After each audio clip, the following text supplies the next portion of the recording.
Soalan yang dimaksudkan dengan saf dalam salat jenazah, adakah termasuk saf perempuan atau tidak? Keutamaannya adalah jumlah laki-laki, akan tetapi bila mana diiringi oleh jumlah saf perempuan dan makin banyak, adalah ianya termasuk daripada saf.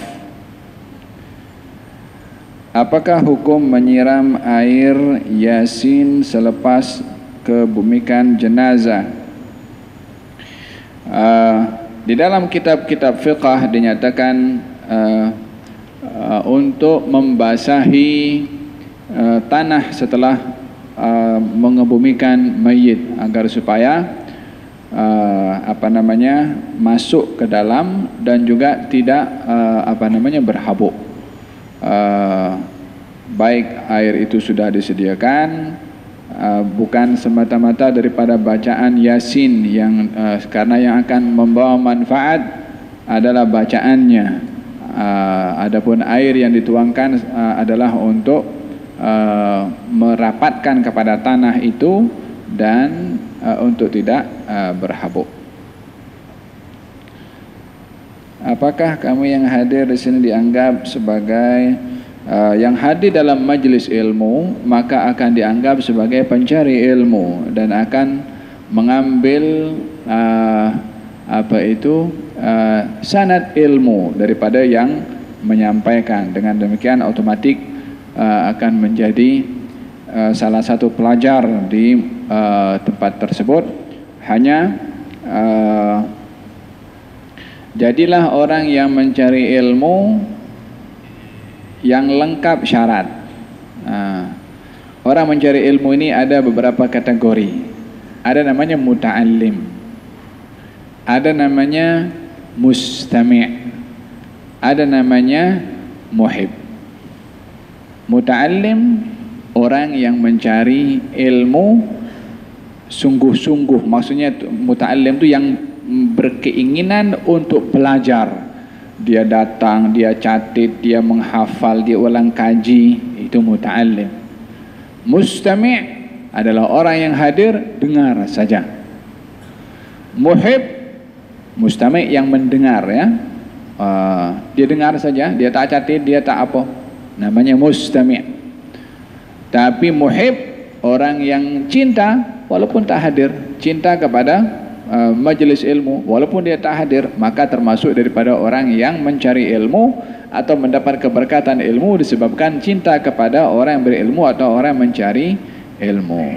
Diambil daripada hadis Nabi SAW, kun aliman atau muta'alliman atau mustami'an atau muhibban wa la takun khamisan fatahlak. Jadilah kamu orang berilmu atau mencari ilmu atau mendengar ilmu atau pencinta ilmu, jangan jadi yang kelima, kamu akan binasa.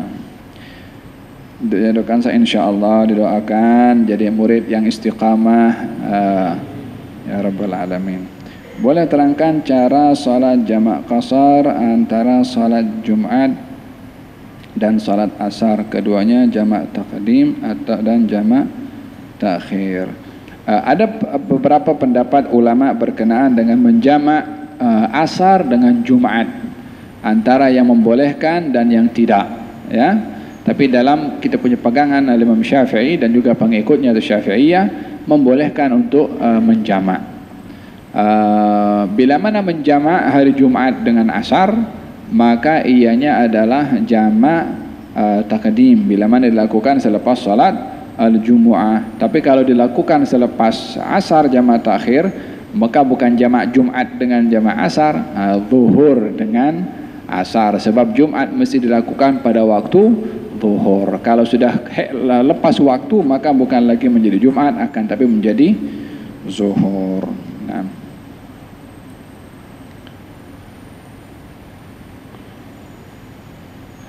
Bagaimana jika si mati mempunyai hutang yang banyak dan tidak mampu dibayar oleh waris? Nah, yang pertama, adakah orang yang meninggal dunia tadi yang mempunyai hutang yang banyak berazam nak bayar hutang atau tidak? Itu menjadi satu kiraan juga. Ada orang tak bayar hutang bukan karena tak mampu bayar hutang, sengaja tak nak bayar hutang. Ini keadaannya adalah berbahaya. Sebab sengaja berhutang, tak nak bayar hutang atau lari daripada hutang. Maka ini adalah keadaan orang yang sangat berbahaya. Berbeza dengan orang yang berhutang karena mendesak dan keperluan. Yang pertama tadi pun juga orang berhutang karena mendesak. Tengok keperluannya apa? Adakah keperluannya untuk mewah-mewah atau tidak? Itu pun menjadi satu kiraan juga. Kalau orang berhutang karena mendesak dan keperluan yang asas, dan dia berazam untuk membayar hutangnya dan meninggal dunia sebelum bayar hutang dan tidak dibayar ahli-ahli warisnya, diharapkan kesungguhannya untuk membayar hutang akan menjadi sebab kepada keadaan itu dari Allah untuk menggerakkan hati orang yang menghutangi untuk menghalalkan, atau akan dibayarkan nanti di akhirat oleh Allah dengan maaf yang akan diberikan oleh orang yang menghutangi. Dalam hadis Nabi SAW diceritakan di hari kiamat nanti ada dua orang didatangkan oleh Allah Subhanahu Wa Taala. Kemudian satu orang yang zalim, satu yang dizalimi. Yang dizalimi tak nak memaafkan kepada orang yang zalim. Maka Allah menunjukkan sesuatu kepada orang yang dizalimi, sesuatu yang begitu indah. Kata orang itu mengatakan, ya wahai Allah, ini apa? Kata Allah mengatakan, ini untuk orang yang memaafkan. Maka orang itu pun memaafkan kepada orang yang zalim. Ini bila mana adanya sungguh-sungguh kepada orang yang berhutang tadi untuk membayar hutang. Tapi ini terpulang kepada Allah Subhanahu Wa Taala, yang intinya adalah orang yang berhutang punya niat untuk bayar hutang atau tidak. Adakah wajib kepada ahli waris membayarkan hutang kepada warisnya, kepada orang yang meninggal dunia? Yang pertama, orang kalau meninggal dunia, hartanya sebelum diberikan kepada ahli waris kena dicek dulu dia ada hutang atau tidak, zakatnya dibayar atau tidak, ada kafarah yang belum tertunaikan yang perlu dibayar atau tidak. Kena dipastikan itu dulu sebelum harta diagihkan kepada ahli waris. Kalau kalau masih ada hutang, semua hartanya adalah diselesaikan untuk bayar hutang terlebih dahulu, karena itu adalah hak si mati untuk membebaskan dirinya daripada tanggungan hutang. Bila mana sudah dibayarkan, masih ada hutang juga, si waris tidak mampu untuk membayar hutang, maka dalam hal ini sebagaimana perincian yang saya sebutkan di awal tadi, adakah dia termasuk orang yang menginginkan berazam untuk bayar hutang atau tidak?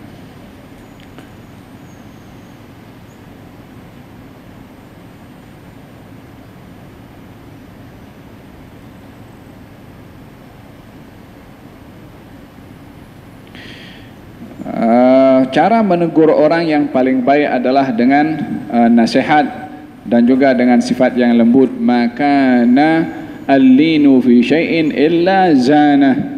Tidak dipergunakan kelembutan dalam sesuatu kecuali kelembutan itu akan menang. Dan menasihati dengan cara yang terbaik adalah merupakan wasilah yang paling utama untuk menegur kawan atau sahabat yang melakukan perkara-perkara yang tidak baik, dan tidak menggunakan kekasaran. Dan selebihnya terpulang kepada dia untuk menerima atau tidak, dan tidak putus asa untuk menasihati dan menegur dan mendoakan supaya ini tegur dapat menerima dan mendapatkan hidayah. Nama apa yang bagus untuk anak lelaki dan anak perempuan? Nama yang paling baik adalah nama-nama yang ada pada sahabat Nabi atau ahli keluarga Nabi sallallahu alaihi wasallam. Kalau perempuan ada Khadijah, ada Fatimah, ada Aisyah. Kalau laki-laki ada Muhammad, ada Abu Bakar, ada Umar. Kalau yang bertanya di sini akan memberi nama apa? Salah satu daripada tiga itu. Imma Khadijah, wa imma Fatimah, wa imma Aisyah. Kalau perempuan, kalau laki imma Muhammad, imma Abu Bakar, wa imma Umar.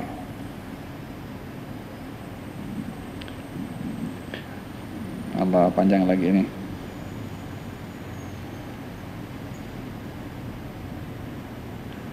Seorang bermusafir yang cukup syaratnya, bolehkah melakukan sholat jama' atau qasar atau jama' dan qasar apabila tahu musafirnya hanya satu hari, tidak tahu berapa lama. Bila mana orang bermusafir dan memenuhi syarat secara keseluruhan, maka boleh menjamak dan mengqasar, baik itu 1 hari atau 3 hari. Lebih daripada 3 hari untuk iqamah, maka tidak lagi diperbolehkan untuk menjamak dan mengqasar. Tapi bila mana dia bermusafir, safarnya adalah untuk hal-hal yang mustahab penting, tak tahu bila akan selesai perkara itu, maka diperbolehkan untuk menjamak dan mengqasar selama 18 hari. Itu yang pernah dilakukan oleh Nabi ketika Fathu Makkah. Nabi menjamak dan mengqasar selama 18 hari.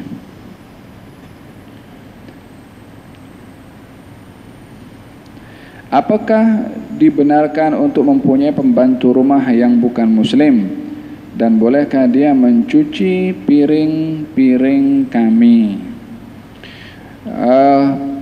Baginda Rasulullah sallallahu alaihi wasallam pernah mempekerjakan Abdullah bin Uraiqid.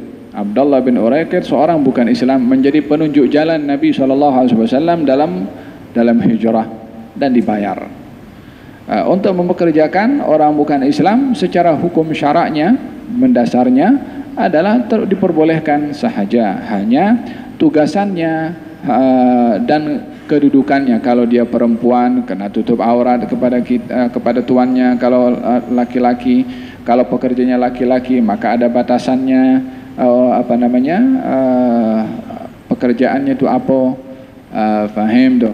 Untuk sekedar bekerjakan sebagai tugasan-tugasan tertentu yang tidak ada kaitan dengan syarak, maka tidak mengapa. Yang tak boleh, bukan Islam ditugaskan untuk menyembelih kambing, tak boleh, sebab menyembelih harus orang Islam. Kita digalakkan untuk berbanyakkan salawat ke atas Nabi.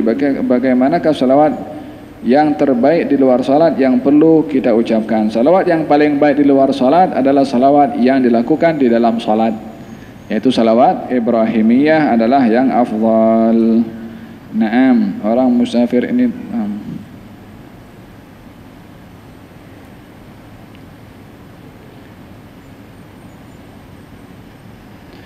ini ada pakai tulisan Jawi kecil lagi. Yang bertanya nanti datang sama saya. Alhamdulillah, kita sebelumnya nak dengarkan Hai Abdurrahman menyampaikan tausiah, tapi beliau hadir di penghujung. Kita mohon kepada beliau untuk mengakhiri majlis dengan wallahu ridul kalam habib, walakin kita mohon kepada Al-Habib Abdurrahman untuk mengakhiri dengan doa, dan semua yang menghantar kepada saya kertas ini untuk Siti Salwa, semoga diberikan kesembuhan oleh Allah Subhanahu wa taala. Kemudian almarhum Abdul Halim bin Hasan, semoga dirahmati oleh Allah, diampuni oleh Allah, dilapangkan kuburnya oleh Allah, diberikan oleh Allah kedudukan yang baik bersama dengan orang-orang yang saleh, insyaallah, diterima amal baiknya dan dimaafkan amal yang tidak baik, dan mudah-mudahan dijadikan kuburnya bahagian daripada taman-taman syurga, dan diberikan oleh Allah Subhanahu wa taala darjat yang tinggi, kesabaran kepada ahli keluarganya, dan ganjaran kepada mereka yang berhadapan dengan musibah. Dan mudah-mudahan Allah Subhanahu wa taala menganugerahkan kepada kita husnul al-khatimah, insyaallah. Amin, Allahumma amin. Kita mohon Habib Rahman untuk mengakhiri dengan doa.